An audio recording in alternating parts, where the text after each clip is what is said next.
अकेले नहीं हम जो यहाँ पे रिफ्यूजी हैं। यहाँ पे मेरी तरह हज़ारों मिलियन लोग हैं जो अफगान हैं जो यहाँ पे रह रहे हैं, जो ये बस हम सब के लिए सॉरोफुल है, ये बहुत टफ हो रहा है कि हम यहाँ पे रह रहे हैं। हम यहाँ से लोग यहाँ पे आ रहे हैं एक हेल्प के लिए, यहाँ पे रिसेटलमेंट या फिर कुछ हेल्प के लिए, ताकि हमें कोई अच्छा सा फ्यूचर मिल सके। हम बच्चे यहाँ पे आ रहे हैं फ्यूचर के लिए, क्योंकि जितने बच्चे यहाँ पे आ रहे हैं पढ़ने के लिए, स्पोर्ट्स के लिए, मगर हमें कोई भी अपॉर्चुनिटीज़ नहीं मिलती क्योंकि हमारे पास कुछ आधार कार्ड ना कुछ है। बस क्योंकि यहाँ पे हम रिफ्यूजी, तो हमें कोई भी कुछ नहीं देता, ना हमें कोई सही से काम देता ना कुछ। ये सब बहुत हम सब के लिए डिफ़िकल्ट है। क्यों आप सबको लगता है कि हम यहाँ पे आ रहे हैं, देख रहे हैं, हमारे पास सही कपड़े, सही फ़ोन है, सही घर है किसी है, हमारे इसका मतलब हमारे पास कोई डिफ़िकल्टीज़ नहीं है। सबके पास यहाँ पे अपनी अपनी डिफ़िकल्टीज़ होती है, मगर दूसरों को कभी दिखती नहीं है। दूसरों के चेहरे से, कभी उसके कपड़ों से, कभी उसके आसपास उसके जो बोलता है इससे ये मतलब नहीं होता कि उसके पास कोई मुश्किल नहीं होती। सबके पास यहाँ पे मुश्किल ही होती है यहाँ पे, क्योंकि हम अपना घर छोड़ के यहाँ पे हेल्प लेने आए हैं। हम यहाँ पे बहुत ब्लेस्ड है कि हम यहाँ पे रह पा रहे हैं और तालिबान से हम बहुत दूर है। मगर एक तरफ से हमें ये भी लगता है कि एक दर्द होता है कि हमारा खून, हम हज़ारा, हम बाकी लोग जो यहाँ पर वहाँ अफ़गानिस्तान में पीछे वहाँ पे अफ़गानिस्तान में हैं, उनके लिए हमें दर्द होता है यार। हमें हमारे माँ बाप वहीं पे ही है, हमारे दादा दादी नाना नानी सब वहीं पे ही है।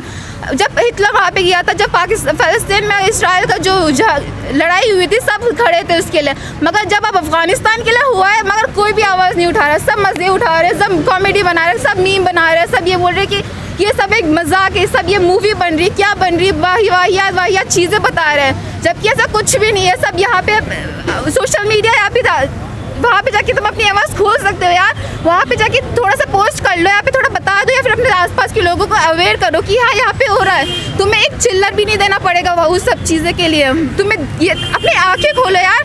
तुम सबकी जो ये आवाज़ जो तुम बैठे हुए शांति, योर साइलेंस इज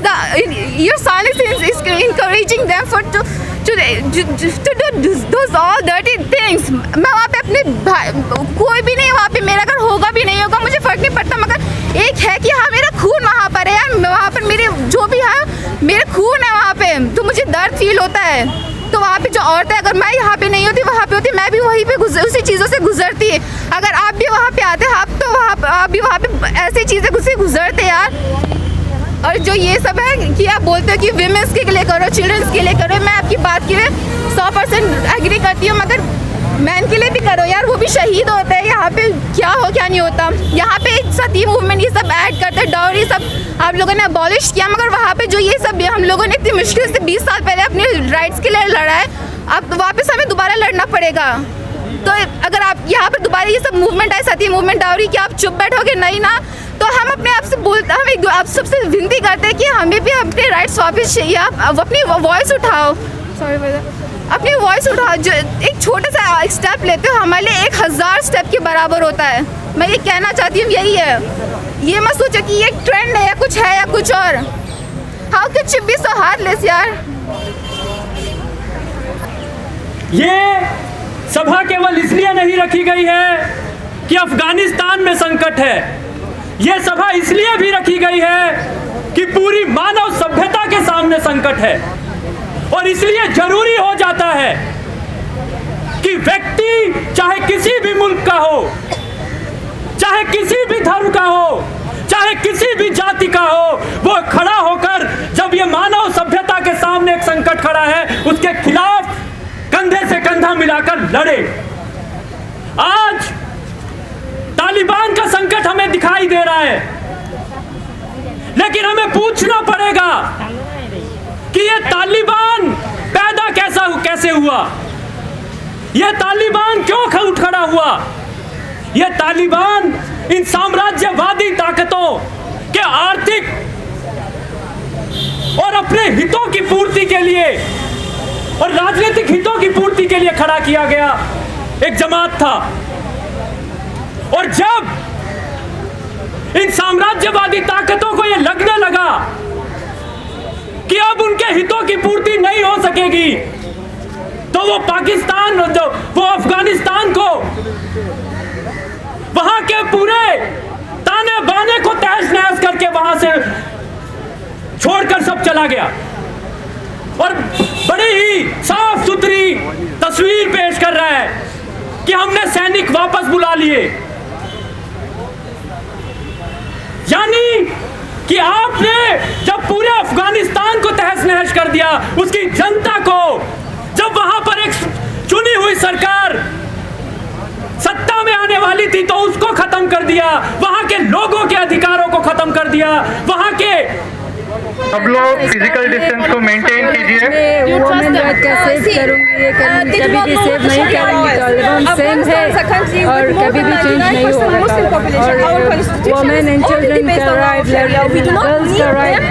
सब लोगों से अनुरोध है कि बैरिकेड के पास आ जाए, हम लोग अपना प्रोटेस्ट गैदरिंग शुरू करेंगे। Women and children in Afghanistan. क्या डिमांड है आपकी, क्या मांग है? Women right, children's right, girls right, education, same equality. Request everyone to come towards the barricade where the banners are there. We'll be starting our protest gathering. अभी अफगानिस्तान में हो क्या रहा है? क्या आपको लगता है कि जो तालिबान वहाँ पर इकट्ठे हो गए हैं? काबुल में क्या चल रहा है? आपको क्या लगता है वहाँ पे क्या सिचुएशन बनी हुई है? अभी काबुल में मीडिया रिस्ट्रिक्ट हुआ। वुमेन बुर्का के पहने और हिजाब के पहने, अगर कोई शख्स नहीं पहना है तो उसका अमेरिका साम्राज्यवाद मुर्दाबाद। अमेरिका के बारे में अमेरिका साम्राज्यवाद मुर्दाबाद। क्यों नहीं कुछ कह रहा है? महिलाओं पे हमला नहीं चलेगा। तालिबान की आतंकी महिलाओं के हमला नहीं चलेगा। Ignorance and abandonment of those towards the massacre of Afghans. Gut-wrenching contents about hanging, torture, and mass killing are coming out of Afghanistan every minute. It is so painful to watch, let alone to imagine what these people are going through. Afghanistan has tolerated decades of war and tragedy. Women in Afghanistan is not only fearing the loss of opportunities to be able to have an education, but the loss of their freedom, freedom of speech, freedom of choice, freedom of work, even the freedom of their own lives. Women will be forced to marry whoever they are told to, no matter the interest or the choice. Women have become once again the second-class citizen. Women are being forced to dress in a certain way. Women are being treated as sex slaves and are tortured all their lives under the Taliban regime. Women are being tortured and killed brutally by the Taliban now, and it will increase 100% higher when the US leaves. How did this happen? How did the history repeat itself? How can anyone live under these circumstances in 2021? If you're related to Afghan in any way, this is the time for you to advocate for Afghanistan and its people. You cannot stay silent. If you have a platform, use it. You have an influence, use that. You have a network, educate them. You should not stay silent. Afghanistan is under attack and needs you the most right now. No one chooses you. No one chooses to be a refugee. People run for their lives. If you see Afghanistan as some far-off place, please open your heart. Anyone can become a refugee, even you. The betrayal is so deep that there are no words to explain in words. Silence is a storm in itself, and I wonder what further tragedy the world is awaiting from Afghanistan to awaken a sense of humanity. Thank you.